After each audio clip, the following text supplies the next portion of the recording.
Uma ótima tarde a você. Começamos agora a segunda edição do Agricultura BR ao vivo para todo o Brasil, nesta segunda-feira, dia 22 de junho. Você está nos acompanhando pelas antenas parabólicas, também pela Claro TV em todo o Brasil, pelo portal sba1.com, pelo Facebook, também na Neo TV no Brasil e no Paraguai. E a partir deste momento, sinal aberto pela TV Imaculada Conceição no estado de Mato Grosso do Sul, linkada no Agricultura BR.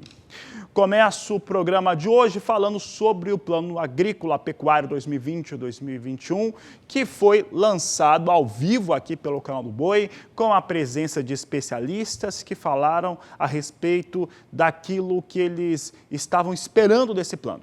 Hoje, e desde a semana passada, nós temos trazido esses mesmos especialistas para falar a respeito da sua avaliação. E hoje nós temos a participação do professor Marcos Fava Neves. Professor, obrigado pela sua participação mais uma vez no Agricultura BR. E olha, nós queremos saber da sua avaliação. O senhor participou conosco desse lançamento. Como que o senhor avalia o Plano Safra 2020-2021? Boa tarde.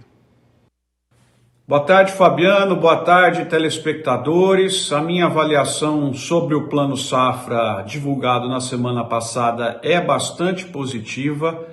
Prestígio do Ministério da Agricultura em ter o presidente, o ministro da Economia presentes. O plano considera aspectos de modernização muito importantes da agricultura, como a questão da armazenagem, da irrigação, baixo carbono, ou seja, alinhado com as questões ambientais, enfim, o volume de recursos ainda maior, mesmo numa situação de crise como essa que nós estamos vivenciando, de tal maneira que eu fiquei muito contente com o que eu vi lá colocado.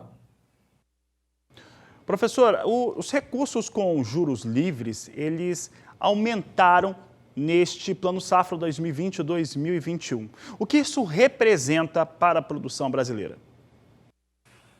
Recursos com juros livres aumentaram e isso é importante, além do ponto que eu esqueci de comentar na minha resposta anterior, Fabiano, a questão dos pequenos e médios produtores contemplados com mais força, isso também é importante, né? E realmente você tem um volume maior de recursos, o que mostra uma confiança na agricultura brasileira, uma confiança de que produtores maiores têm soluções de mercado que eles também conseguem ter acesso mais fácil, das empresas de insumos, enfim, é uma priorização da atividade da agricultura para o Brasil.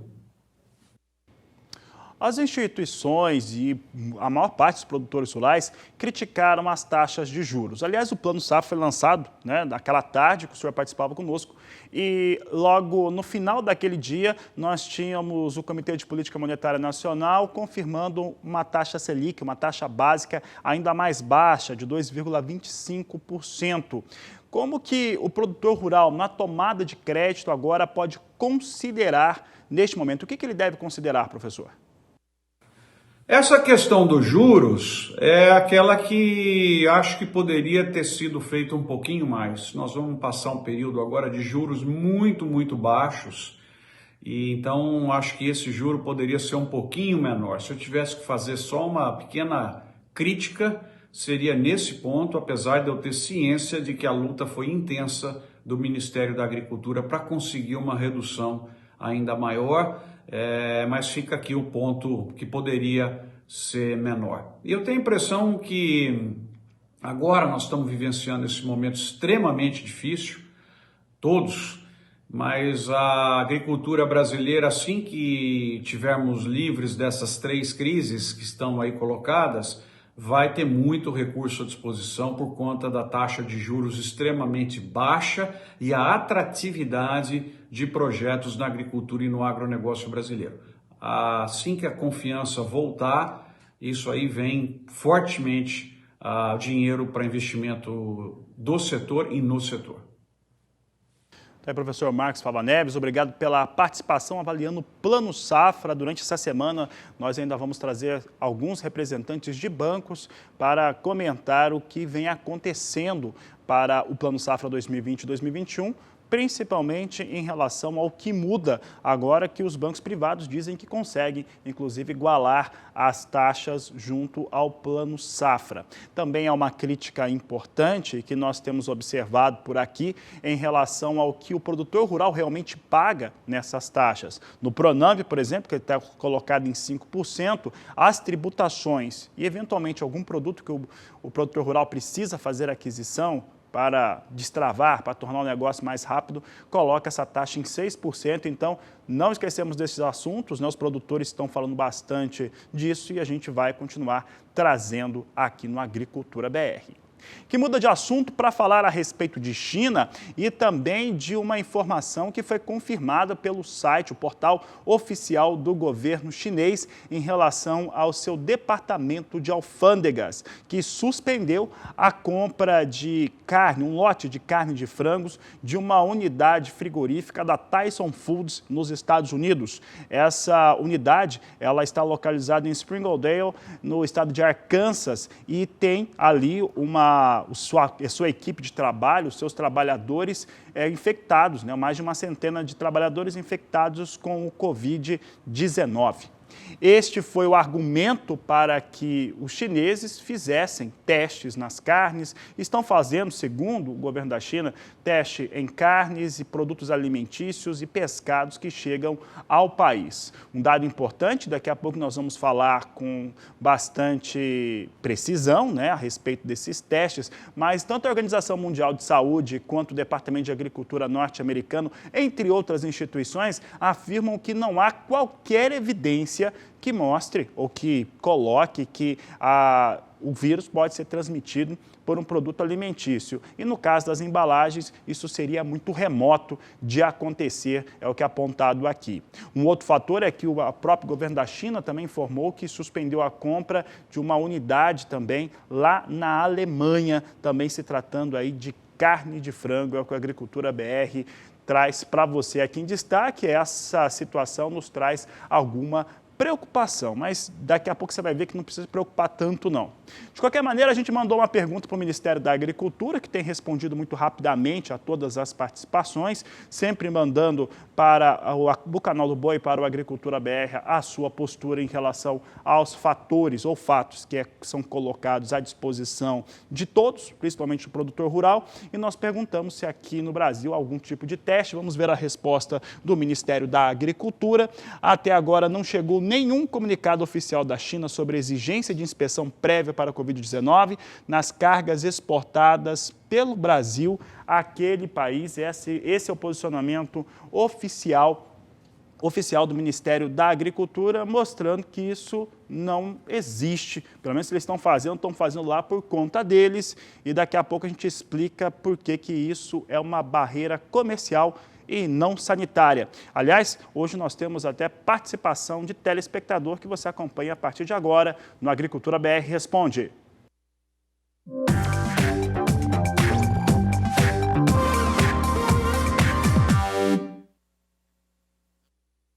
O pessoal pode mandar essas perguntas através das páginas do Agricultura BR, no Twitter, no Facebook, a página do Agricultura BR, no número lá do WhatsApp do canal do Boi. Vamos ver quem está participando conosco. Nós temos aqui a participação de Wilson Arantes, de Londrina, no estado do Paraná, mandou a pergunta via Facebook do Agricultura BR. Ele fala o seguinte: a China tem como suspender a aquisição de carnes pelo mundo, do Brasil, como alguns pulverizaram na semana passada? Aí só para trazer aí um contexto, né, foi mais ou menos assim, se teve uma informação de que Itamaraty havia recebido alguma informação da China sobre possível suspensão, né, por algum motivo. A gente vai falar sobre isso agora, a gente não acredita nisso nem um pouco.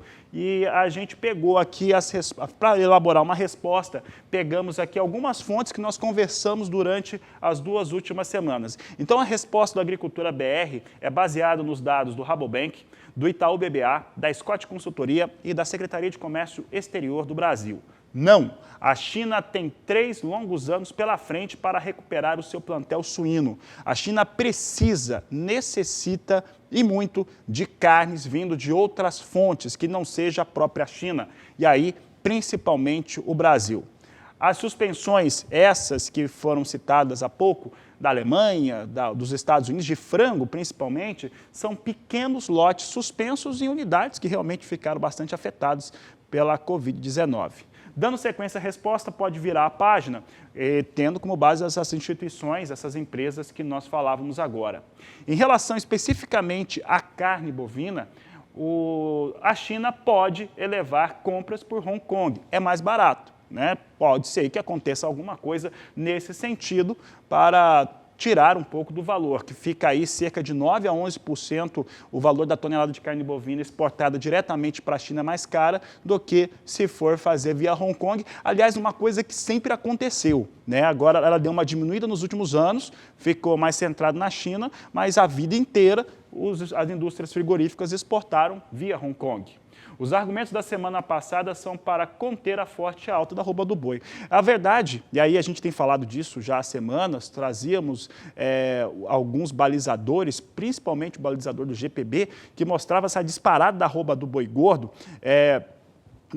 nesse começo do mês de junho, quando se esperava que isso fosse acontecer na segunda quinzena de julho. Essa disparada já mostra um potencial de alta muito forte e claro que isso vai incomodar muita gente, principalmente indústria frigorífica. Agora, dando sequência, nós temos acho que mais uma tela aqui, colocando aqui, em relação ao posicionamento restritivo à planta dos Estados Unidos e da Alemanha. Bom, aqui é uma explicação lógica, né, e que tem várias fontes. Trata-se de uma barreira comercial, nós estamos apontando isso. A OMS, que é a Organização Mundial de Saúde, o Centro de Controle e Prevenção de Doenças dos Estados Unidos, o Departamento de Agricultura norte-americano e a Administração de Alimentos e Medicamentos afirmam não haver evidência de que Covid-19 seja uma doença transmitida por alimentos. Essa é a questão aí que sempre precisa ser destacada. Então, qualquer barreira que se crie sobre o alimento chegando por lá, evidentemente é uma barreira comercial, não se trata de barreira sanitária, é uma forma de repactuar contratos ou mesmo pressionar algum país fornecedor. É muito provável, aliás, é a lógica, que a China continue comprando volumes muito grandes de carnes, principalmente bovina e suína, e ela pode entrar diretamente pela China ou, como acontecia antigamente, via Hong Kong.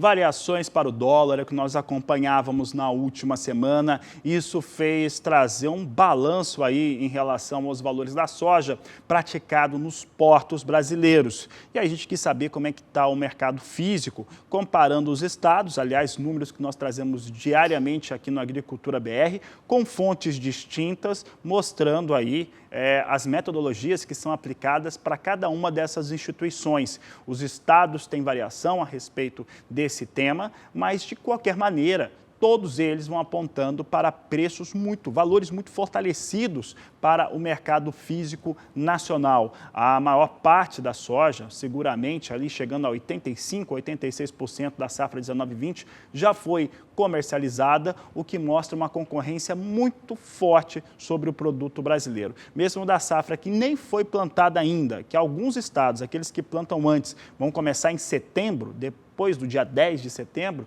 mesmo assim, nós temos aí essa safra também muito acelerada na sua comercialização antecipada, passando aí já de 34%, de acordo com uma média das fontes que fazem esse tipo de levantamento. Vamos mostrar agora então um pouco de como é que estão as cotações pelo Brasil, né? Nós estamos trazendo aqui 6 municípios em estados diferentes, começando por Dourados, no Mato Grosso do Sul. Dourados, no Mato Grosso do Sul, estamos trazendo números da Grandes Corretora, mostrando a R$ 99,00 a saca de 60 quilos para a soja. Já em Rio Verde de Goiás, R$ 99,00 também a saca de 60 quilos da soja. Nós estamos falando de valores praticados hoje. Então, são valores de hoje, né? Provavelmente fechamento na sexta, mas valores que estão sendo praticados ainda no dia de hoje. Uberaba, Minas Gerais, também aí com informações da BBM, R$ 103,00 o valor da saca. De acordo com o Deral, em Maringá, no Paraná, R$ 97,00 a saca. Em Ijuí, no Rio Grande do Sul, R$ 110,50 a saca de 60 quilos. O Rio Grande do Sul tem um fator diferenciado, porque como houve aquele impacto da falta de chuvas, né, do estresse hídrico sobre as áreas de produção, produtividade despencou e automaticamente a produção gaúcha ficou muito menor. Até 50% menor ficou a produção no estado do Rio Grande do Sul. Então, a concorrência por soja no Rio Grande do Sul e milho também é muito alta. Então, você vê Ijuí é R$ 110,50 a saca de 60 quilos. Sorriso vem com valor bastante firme neste momento. De acordo com o Instituto Mato Grossense de Economia Agropecuária, Sorriso tem saca de soja ali a R$ 103,25 a saca de 60 quilos, pegando aí 6 importantes praças brasileiras na comercialização da oleaginosa.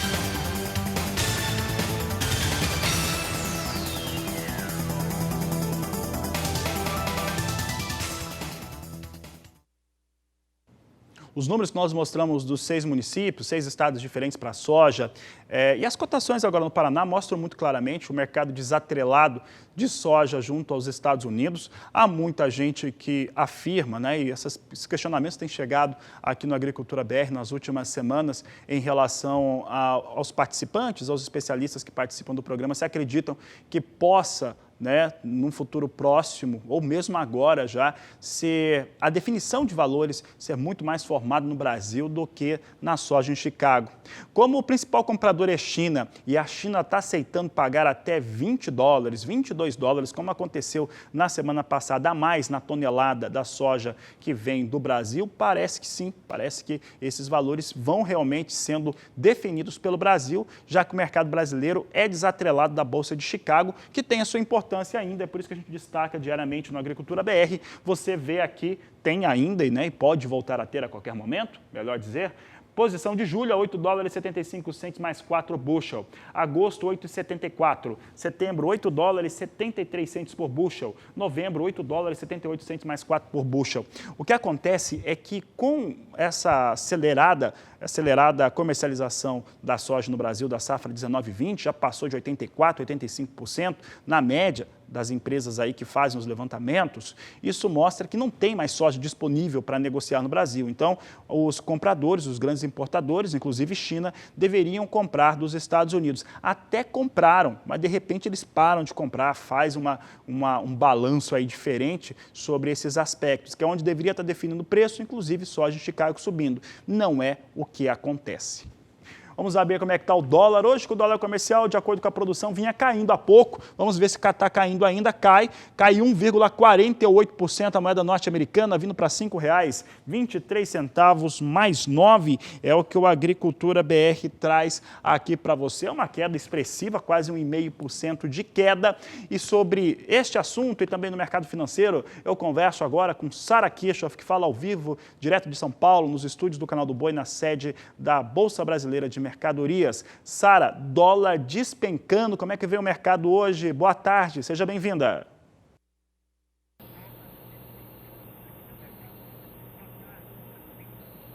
Muito obrigada, Fabiano. Boa tarde para você, boa tarde a todos. Pois é, uma desvalorização para o dólar abrindo essa semana. Hoje, na mínima do dia, a moeda norte-americana chegou no patamar de R$ 5,20, ou seja, um pouco abaixo disso que a gente está vendo nesse momento. O dólar, então, comercial está em R$ 5,23, com uma queda de mais de 1,5%.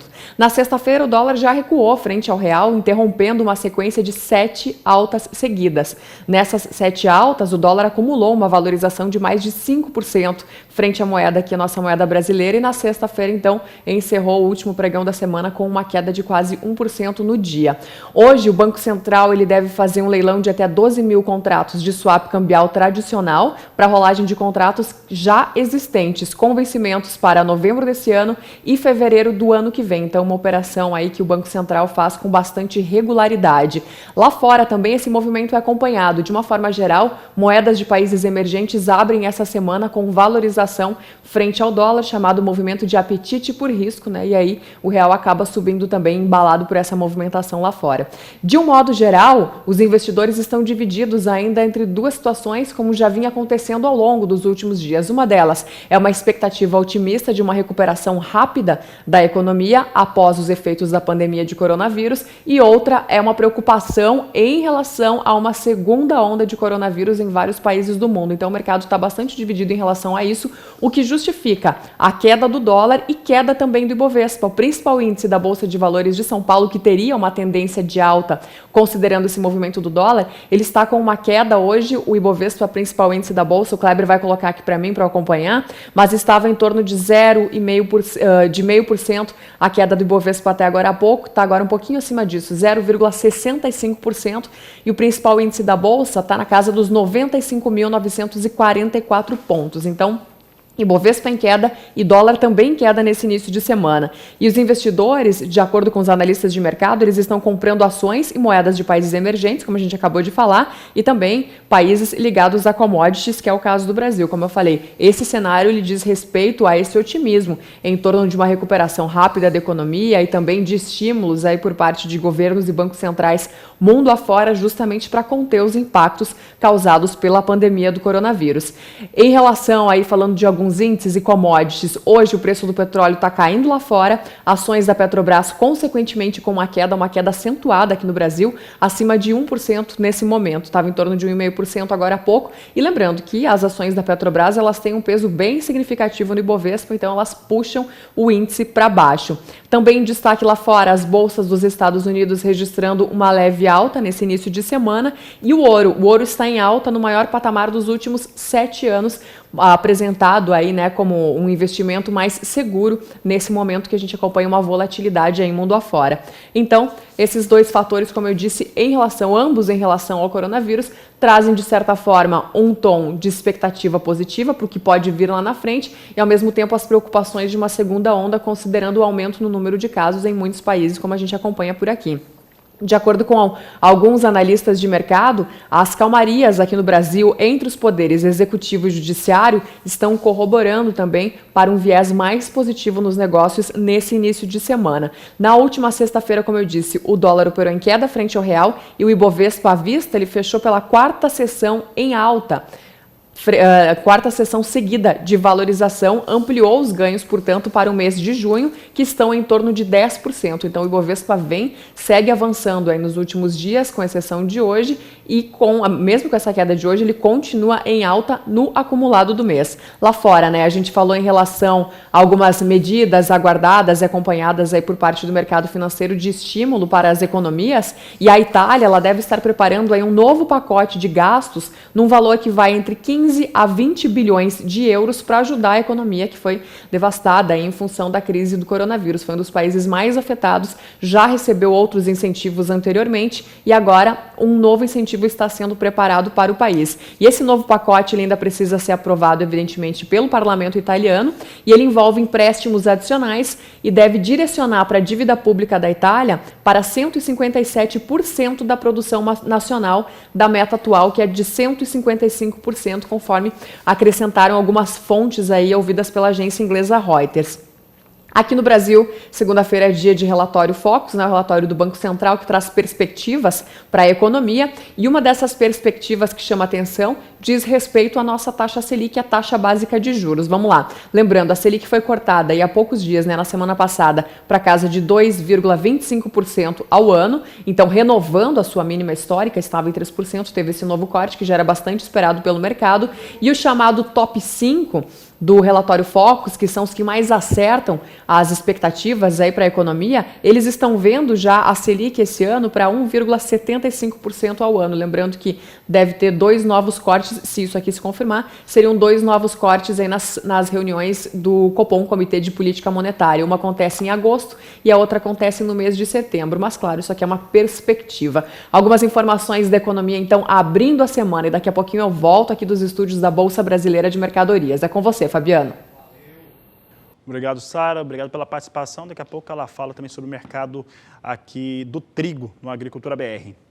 E nós seguimos agora falando sobre soja. Nós vimos ali o dólar hoje recuando, soja em Chicago recua um pouco também. Vamos saber como é que vem a operação com soja nos portos brasileiros. Aqui soja com entrega no mês de julho, de acordo com a Grãos Corretora Portos de Santos e Paranaguá, tendo a referência de R$ 112 por saca de 60 quilos. São os valores neste momento que são negociados nos 2 portos, de acordo com os nossos amigos da Granos.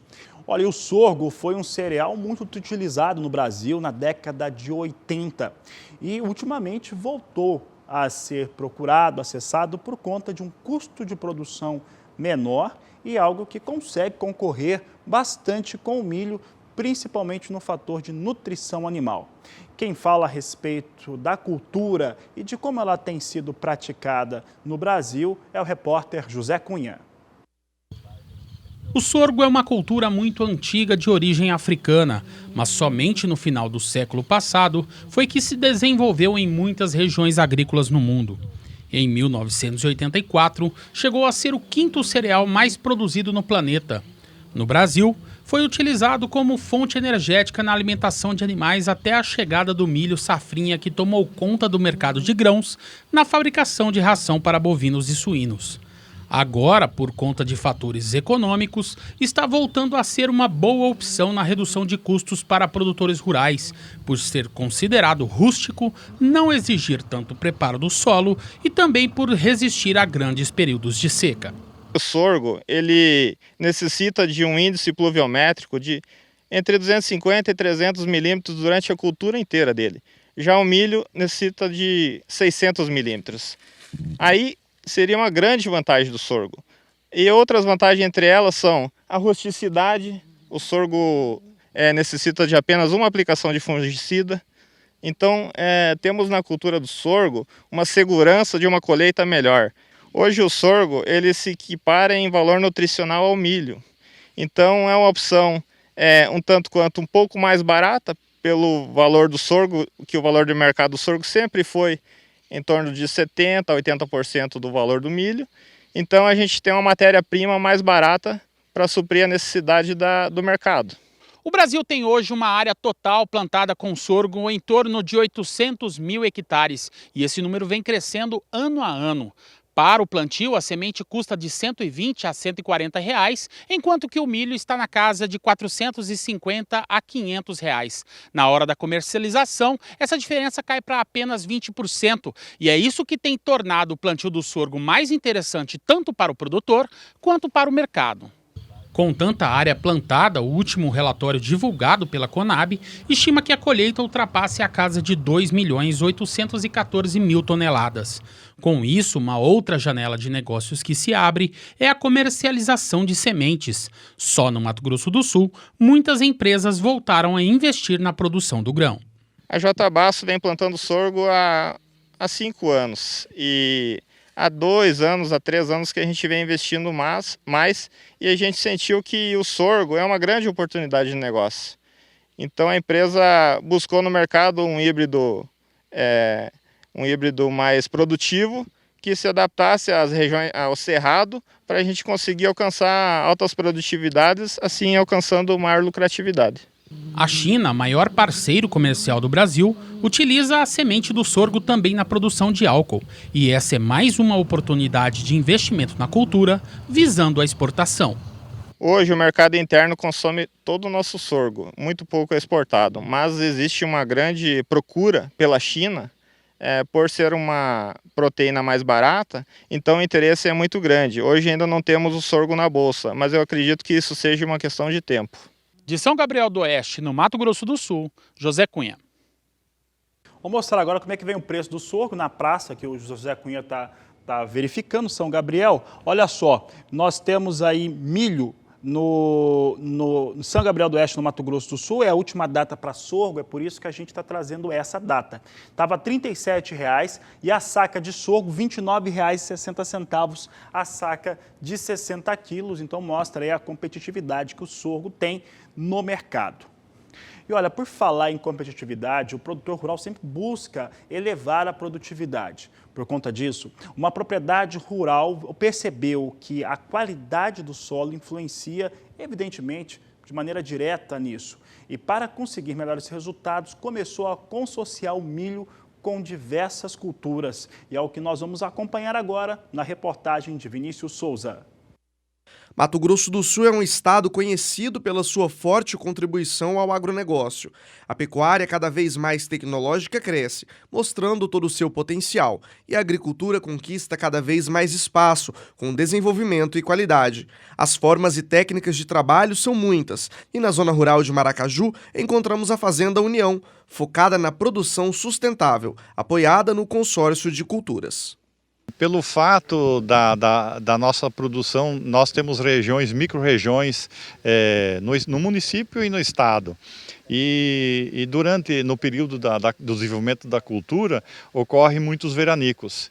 E outro fator que nós percebemos quando começamos a trabalhar com a parte de análise de solo e mapas de colheita, nós percebemos também que nos talhões, as partes de maior produtividade eram as partes que tinham mais matéria orgânica. Então foi um fator que despertou, e como nós estamos sempre buscando aumentar a produção, nós começamos a fazer esse trabalho buscando melhorar a matéria orgânica. O olhar do Martin no solo da propriedade fez com que ele percebesse o que poderia aumentar a produção. De maneira informal, ele me contou que antes de mudar o sistema de trabalho da propriedade, a lucratividade de cada safra era muito baixa, mas que obteve melhora nesses resultados quando passou a investir no uso de braquiárias. O grande diferencial dessa propriedade foi justamente o investimento na qualidade do solo. Além disso, o auxílio dos fatores biológicos, químicos e físicos contribuem muito mais para o desenvolvimento do milho. Há pouco tempo atrás, o proprietário colhia cerca de 45 sacas por hectare. Hoje, esse resultado já está na casa das 60 sacas por hectare, mostrando que o uso da braquiária e de outras culturas consorciadas contribuem para o crescimento da produção. Em cima dos patamares e médias de produção. Então, quando trabalhávamos apoiado basicamente em cima da parte de química, como fertilidade de solo, nós tínhamos uma média, eu falo em média de produção, entre 45 e 50 sacas por hectare. Isso é um histórico, vamos dizer, de 12 anos, 15 anos atrás. Quando nós introduzimos as braquiárias, nós estabilizamos a produção e ela passou de 52 a 55 sacas por hectare. E mesmo com veranico e situações de clima adverso, a produtividade se estabilizou. Então isso foi muito bom para nós na atividade. Em casos isolados, e nós tínhamos por entendimento, em questão de fertilidade, como os químicos solúveis, a solução da produtividade. E em casos isolados, quando fizemos alguns experimentos com a parte de biológicos, nós percebemos um ganho na produtividade. E aí nós começamos a introduzir manejos biológicos também no sistema. E a partir desse momento que nós estamos considerando a parte química, física e biológica do solo, nós mudamos mais uma vez de patamar de produção, partindo para 60 a 65 sacas de média geral da lavoura. Resultado que comprovou a eficiência do uso da braquiária junto ao milho. A doutora Cacilda, pesquisadora aposentada da Embrapa Gado de Corte em Campo Grande, Mato Grosso do Sul, especialista na braquiária, nos acompanhou na visita à propriedade para ver de perto como a forrageira contribuiu para esse crescimento produtivo. A gente vê com muito bons olhos essa dupla função, porque na verdade quando a gente trabalhava na Embrapa Gado de Corte, nosso foco era a produção animal. Então nós estávamos sempre querendo melhorar essa braquiária para ela produzir mais quilos de carne por hectare. E no entanto a gente está percebendo o quão importante que é a presença de um outro componente dentro da lavoura, trazendo esses benefícios não apenas para a qualidade desse solo, para a parte física, química e também biológica desses solos. Então é com muito bons olhos que a gente vê esse tipo de aplicação dessas plantas no consórcio com outras culturas. A importância do fosfato também é de extrema relevância. Carlos Piton, que trabalha com um sistema autossustentável, falou sobre o resultado da aplicação. Nessa condição aqui, nesse ambiente, nós temos 2 fatores favoráveis ao uso do fosfato reativo. Primeiro, as braquiárias, que são muito potentes em solubilização de fosfatos naturais. E em consequência da palhada que se forma nesse sistema, vai ativar a parte biológica, então vai potencializar o aproveitamento do fosfato. Então, a gente fala na integração de tecnologias para melhorar a eficiência do fosfato natural, né? Visto ser uma fonte de fósforo da região, que tem uma boa solubilidade e nós precisamos melhorar o aproveitamento dele. Na Fazenda União, a maior parte da produção de milho é convencional. A utilização do pó de rocha é outro ponto muito importante. No final da nossa visita, o Martin nos mostrou os tipos que ele utiliza no solo: basalto, fósforo e o calcário. É usado para correção de cálcio e o alumínio. Isso aqui nós temos aqui é um pó de rocha também, origem de Jardim, aqui da região também, como fonte então de cálcio e magnésio. A junção do pó de rocha, alinhado no tripé físico, químico e biológico, se tornaram a garantia para o bom desenvolvimento produtivo da fazenda, uma forma sustentável de garantir a produção. Direto de Maracaju, em Mato Grosso do Sul, Vinícius Souza.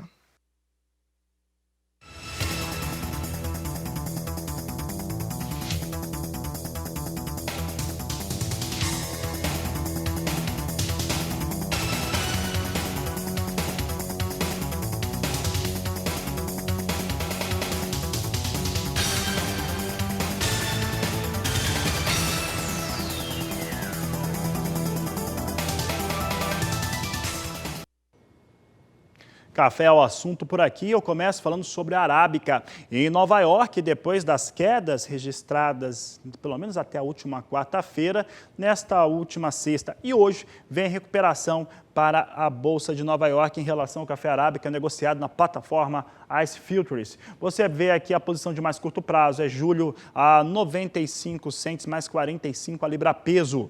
Setembro, 98 cents mais 5 a libra peso. Dezembro, $1 mais 35 a libra peso. Março de 2021, $, 2 cents mais 50 por libra peso. Pode voltar aqui um pouco para o estúdio. Olha só, nós temos aqui 2 posições que são fundamentais para o cafeicultor brasileiro. O produtor sabe muito bem disso. Setembro e dezembro é onde está ali negociada, ou pelo menos precificada, boa parte da safra brasileira. Entretanto, nós tivemos, por conta do Covid, uma aceleração muito forte nas compras, se antecipou compras de café. Isso fez com que a comercialização aproveitasse ali uma situação de valores melhores, porque havia um temor em relação a ter o abastecimento, as questões logísticas, se elas seriam garantidas durante esse período de Covid. Neste momento fica mais baixo o preço, é muito claro essa situação, mas boa parte dos produtores e dos cafeicultores do Brasil conseguiram aproveitar uma situação de valor melhor.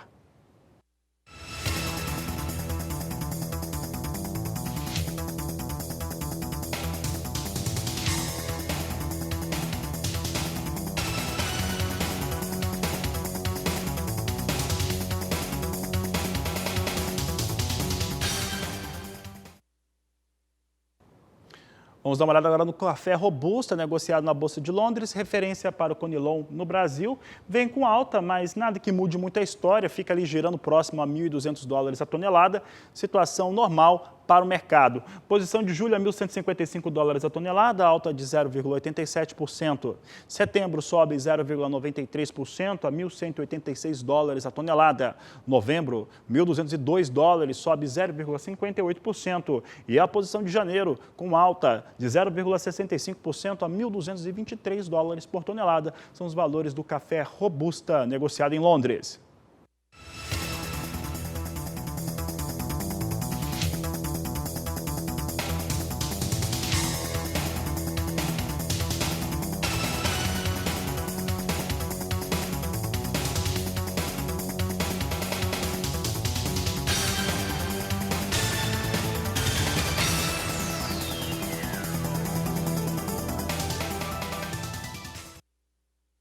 E a Camex, que é a Câmara de Comércio Exterior do Brasil, ampliou a importação de trigo, incluindo países fora do Mercosul. A Argentina, que já estava reclamando muito, inclusive dizendo que sairia do grupo do Mercosul, foi a mais afetada, pois é o maior fornecedor de trigo aqui no Brasil. Mas internamente também já fiquei sabendo que muitos produtores estavam reclamando. E agora a gente fala sobre a Sara Kirchhoff, que explica essa situação agora. A Camex amplia essa importação de trigo, atinge principalmente Estados Unidos, Sara. Quem que deve ser beneficiado com essa ampliação dessa cota?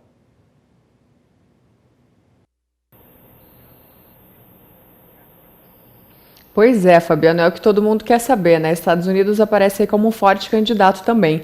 Como você bem colocou, né? Na última semana, o Comitê de Gestão, Executivo de Gestão da Camex, então ele autorizou a entrada de uma cota adicional de importação de trigo para o Brasil, no total de 450 mil toneladas de trigo fora do Mercosul, sem, aliás, aquela tarifa externa comum TEC de 10%. Evidentemente, isso deixou os argentinos muito incomodados. Inclusive, tem uma reportagem que é citada no Valor Econômico de hoje, do jornal La Nación, da Argentina, e que traz a entrevista de exportadores. Um deles fala que essa expansão é ilegal e que o Brasil não pode estender a cota e deve reverter a medida. Então, palavras de um exportador argentino ao jornal argentino La Nación. E essa decisão, então, do governo brasileiro de ampliar a cota para importação de trigo de fora do Mercosul acabou gerando aí uma série de protestos dos produtores e exportadores da Argentina, que, como você bem colocou também, a Argentina é hoje o principal exportador, principal vendedor de trigo aqui para o Brasil. A gente não tem uma produção autossuficiente, então compramos muito trigo da Argentina. Ainda de acordo com o jornal La Nación, os exportadores representados aí pela Câmara da Indústria de Óleos Vegetais e pelo Centro de Exportadores de Cereais, eles enviaram notas de protestos ao governo argentino. Uma dessas notas diz o seguinte, que embora o programa de exportação com o Brasil nesta campanha atual já esteja bem avançado, essa decisão ela acaba afetando as perspectivas de vendas para o principal comprador de trigo de lá, porque vem aí pela frente. E deixa também aberta, ainda conforme a nota, uma cota, assim, que pode gerar perdas de mercado para o trigo argentino, e isso ainda gera um questionamento sobre a integração econômica do Mercosul e seus principais acordos, texto aí das entidades ligadas ao governo argentino, ou seja, ainda abala, todas as estruturas aí firmadas dentro do Mercosul. Historicamente, lembrando, a Argentina ela fornecia 90% do volume de trigo importado pelo Brasil, que varia entre 5 a 6 milhões de toneladas todos os anos, só que o que aconteceu? No ano passado, em 2019, esse percentual ele caiu um pouco, ele foi para 85%, por causa da ampliação das exportações dos argentinos para outros mercados, como, por exemplo, a Ásia. E essa cota, então, adicional que a gente está falando, ela pode ser utilizada até 17 de novembro desse ano, caso esses 85% do volume da cota de 750 mil toneladas por ano permitidas atualmente, ela seja preenchida. Se toda a cota for utilizada, os moinhos do país devem importar mais de 1 milhão de toneladas sem cota de fora do Mercosul, portanto. E de acordo com o presidente da Associação Brasileira da Indústria do Trigo, a Abitrigo, o embaixador Rubens Barbosa, os moinhos solicitaram essa ampliação de cota, com receio de que falte trigo argentino até o fim do ano, ou seja, no ano passado reduziu-se aí uma taxa das compras, né, do trigo argentino, como eu falei, a Argentina começou a exportar mais, especialmente para a Ásia. Então, a categoria aqui responsável pela indústria, ela diz que existe uma preocupação de que possa faltar trigo esse ano, então seria uma medida para que isso não acontecesse. Mas a Seara SEC, outra entidade aí representante, ela garante que esse risco não existe.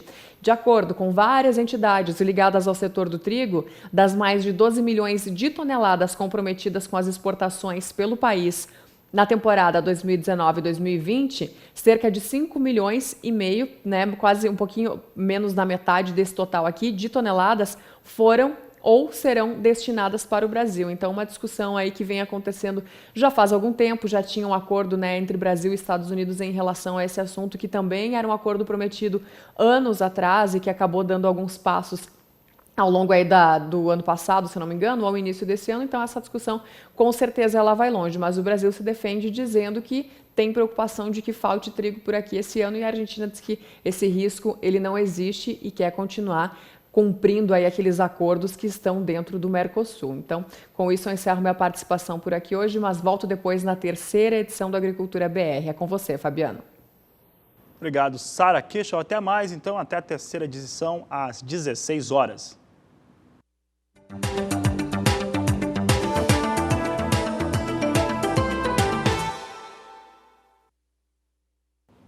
E olha, algumas exportações de algodão foram alongadas e não canceladas. Este foi o resumo da fala do presidente da Associação Nacional dos Exportadores de Algodão, que falou a respeito do que deve ser exportado, encerrar essa exportação dessa campanha atual, chegando a 1.930.000 toneladas, uma ligeira redução frente à estimativa inicial por conta do Covid-19, e falou até que a safra 2021 pode ter um volume ainda maior do que a 19-20. E é o que nós mostramos agora, setor de algodão em destaque no Agricultura BR. Bom, a estimativa atual, já falei, 1.930.000 toneladas de pluma de algodão. Vai encerrar agora, faltam poucos dias, encerra nesse próximo dia 31 de junho.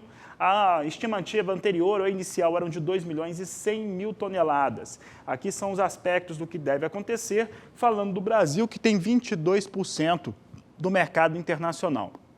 O Brasil é o segundo maior player do mercado de algodão e Estados Unidos é o primeiro com 40% deste mercado. O que aconteceu para quem não é do algodão? Acontece que o Covid-19 fez com que se paralisasse boa parte da indústria têxtil no mundo todo, principalmente na Ásia, principalmente na China.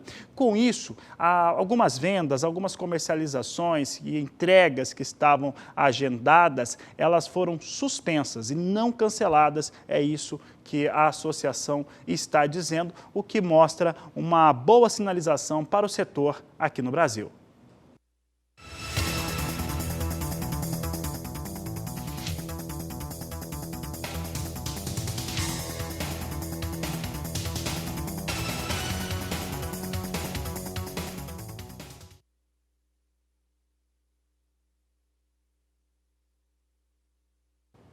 Falamos agora sobre a produção do algodão no campo, as expectativas e principalmente como que tem sido o desempenho da cultura. A reportagem é de José Cunha. Nos últimos anos, o Brasil tem se mantido entre os 5 maiores produtores mundiais de algodão, ao lado de países como China, Índia, Estados Unidos e Paquistão. O país tem figurado também entre os maiores exportadores do mundo, um cenário considerado promissor, mas que por conta da pandemia causada pela Covid-19 vem preocupando produtores em todo o país. O Brasil deve colher nesta safra uma produção em torno de 2.800.000 toneladas, uma produção muito parecida com a do ano passado. Por causa da questão da pandemia, o consumo interno vai haver uma queda aí. O Brasil vai sair em torno de 800.000 toneladas de consumo interno para em torno de 650.000 toneladas. Então nós vamos ter um excedente aí de mais de 2 milhões de toneladas. Então esse algodão vai ter que ser exportado. Então é uma grande preocupação do produtor com essa crise mundial que as trade aí queira, né, estender a entrega do algodão. Para nós produtores vai ser muito difícil, porque nós temos nossos compromissos, né? Estamos esperando chegar a hora do Estamos esperando chegar a colheita, como já chegou, estamos colhendo, né? Beneficiar esse algodão, mandar para os portos para exportar e receber esse algodão aí, porque as contas, né, não esperam, né? Então, vamos torcer aí que o embarque corra bem, que as trade honra os compromissos e leva todo esse algodão aí, que é em torno de 2 milhões de toneladas, que começa agora em junho essa exportação e ela vai estender até maio do ano que vem. Que as entregas é programado porque nós não temos logística terrestre e nem marítima e porto para exportar tudo de uma vez. Então, acreditamos que vai correr tudo bem, né? Com 1.600.000 hectares de área plantada e uma produção estimada em 2.800.000 toneladas, a safra 2019-20 do algodão se equipara à safra do ano anterior. Mas uma das principais preocupações dos produtores é saber se as indústrias vão cumprir com os contratos firmados antecipadamente. Nós estamos já com um bom volume comercializado, contratado para essa safra, mas é uma grande expectativa se vai conseguir se entregar esse produto e se cumprir esses contratos, até porque foram feitos esses contratos, muitos deles no ano passado, né, para ser entregue agora, com preços já ajustados do ano passado, o mercado caiu, então uma expectativa em relação a isso, né? Espera-se que a indústria honre os contratos para que o produtor possa entregar. Ele está fazendo a parte dele, está colhendo, está investindo, né? Está separando os lotes de algodão para entregar da melhor forma possível, cumprir a demanda dos contratos. Esperamos que a indústria honre os contratos também, aí o produtor terá essa garantia de ter esse produto já entregue e comercializado. Mesmo com o cumprimento dos contratos por parte das indústrias, produtores já falam em redução diária para a safra do ano que vem. Atualmente, o nosso planejamento para a safra 2021, ele teve uma redução, devido a 2 motivos. O primeiro motivo seria que vai ter uma sobra de algodão no Brasil esse ano, então seria um motivo. Um outro motivo seria a questão dos custos, que o custo do algodão é tudo dolarizado. E com a alta do dólar, então estamos empatando ou tendo até um prejuízo, assim, se for comparar o custo com a produtividade e venda do algodão para a próxima safra. Então a gente tem que calcular bem, procurar ser bem eficiente para mantermos na atividade. E mesmo assim esperamos assim, uma redução em torno aí de 60% na área plantada para a próxima safra. Em Mato Grosso do Sul, a ANPASUL, Associação Sul-Mato-Grossense dos Produtores de Algodão, vem tomando medidas para contornar o problema e garantir que a produção caia o mínimo possível. Agora nós estamos aí monitorando esse processo junto com as indústrias, né, para o cumprimento desses contratos, isso é importante. Há uma ação também junto ao governo federal, um aporte de recurso para que o produtor possa tomar um empréstimo para carregar esse estoque de algodão mais para frente, né? Então aí nós estamos conseguindo, via a nossa Associação Nacional Abrapa, já conseguiu inserir no plano agrícola um aporte de recurso para a EGF, para que o produtor possa carregar esse estoque mais para frente e apostando no mercado que venha a se melhorar mais próximo ao final do ano, começo do ano que vem, aí, nesse sentido aí. De Chapadão do Sul, Mato Grosso do Sul, José Cunha.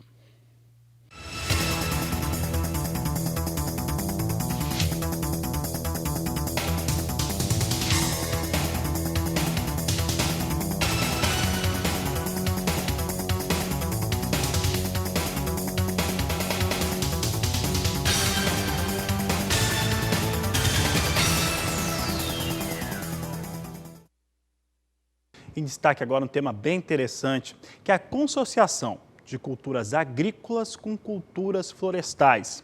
Como é feito esse processo e o desempenho e a melhora que ele traz para o solo, você acompanha agora na reportagem de Valdir Pacheco. Os sistemas agroflorestais, conhecidos como SAFs, são sistemas agrícolas de produção, onde se reúne numa mesma área espécies arbóreas e agrícolas. Dois fatores considerados muito importantes para o desenvolvimento mais sustentável em áreas rurais, pois além de reduzir o desmatamento, melhora o uso da terra através da diversificação de culturas, equilíbrio de produção, integrando espécies nativas e culturas locais. É também uma boa opção para áreas onde há necessidade de recomposição de matas ciliares e recuperação de nascentes e reserva legal. A formação dos SAFs é composta pelo plantio de espécies lenhosas perenes que se desenvolve consorciadas com plantas frutíferas, ornamentais, animais, hortaliças, produção de grãos distribuídos em arranjo espacial ou em rotação. Os sistemas agroflorestais considera a diversificação de culturas, incentiva o uso de práticas agrícolas de forma integrada, favorecendo o equilíbrio ambiental. Segundo o engenheiro florestal e analista da Embrapa Agrosilvopastoril, Diego Antônio, a combinação de espécies arbóreas, lenhosas, frutíferas ou madeiras com cultivos alimentares de ciclos curtos permitem colheitas já no primeiro ano de implantação dos SAFs, gerando renda para o produtor. Em nosso estado de Mato Grosso, é possível observar que sistemas agroflorestais vêm sendo adotados predominantemente por agricultores familiares, excetuando-se sistemas de integração pecuária-floresta ou sistemas silvipastoris. Esses sistemas já são adotados por médios e grandes produtores. Nós conseguimos aí visualizar já grandes áreas, grandes propriedades trabalhando com esse sistema de integração, né, pecuária-floresta ou sistema silvipastoril. Então, situando-se esse sistema de produção de pecuária e floresta, predominantemente nós temos agricultura familiar utilizando esse sistema de produção. Desde a década de 90, a gente tem histórico, né, e acompanhado atualmente, que a região noroeste do estado e a região norte é onde temos alta concentração de uso de sistemas agroflorestais, especialmente pelo tipo de ocupação que foi realizada através de assentamentos rurais e projetos de desenvolvimento ambiental e sustentável que foram aprovados e realizados na região. Dentre eles podemos citar alguns como PNUD, Fundo Nacional do Meio Ambiente, Fundos Amazônia, Petrobras Ambiental, totalizando aí em estimativa, hoje em produção, mais de 2.500 hectares de sistemas agroflorestais nesses territórios, onde no norte do estado, predominantemente são para recuperações de áreas degradadas de cursos hídricos, APPs degradadas, áreas de preservação permanente. E também os produtores já que pegaram essa prática, essa tecnologia, estão levando isso para a sua área de uso alternativo. Como espécies carro-chefe aqui em Mato Grosso, e isso é uma questão importante, são espécies que promovem a viabilidade econômica do sistema agroflorestal, podemos dizer que o cafeiro, a pupunheira, o cacaueiro, o açaizeiro e o cupuaçuzeiro são as principais espécies cultivadas em consórcios com as árvores de serviço ou de produção dentro do sistema. A gente pode considerar o sistema agroflorestal como uma prática adotável para a nossa região, em especial para a Amazônia mato-grossense.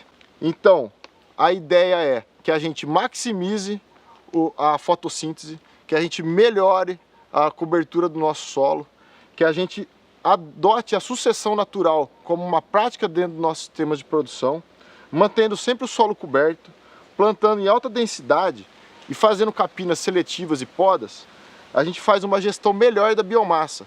E o aporte dessa matéria orgânica é o que vai trazer a sustentabilidade para o nosso sistema de produção. A gente tem que sempre estar atento à função fisiológica, ecofisiológica das espécies. Não podemos colocar só espécies de produção dentro do sistema agroflorestal. Precisamos de ter espécies de serviço nos nossos sistemas para trazer a tão sonhada e discursada sustentabilidade. De Sinop, Mato Grosso, Valdir Pacheco. Momentos finais dessa edição, dê uma olhada rápida comigo como é que vem soja em Chicago, agora vem mais dentro da estabilidade, posição de julho de mais curto prazo a $8,77 o bushel, já aparecendo em campo positivo. Dólar comercial vem dessa forma, nós temos aqui o dólar hoje recuando agora 1,74% para R$ 5,22 mais 5. Com essas informações, essa edição do Agricultura BR fica por aqui. Eu desejo a todos uma excelente tarde. Nos vemos logo mais a partir das 16 horas na terceira edição. Um grande abraço e até lá!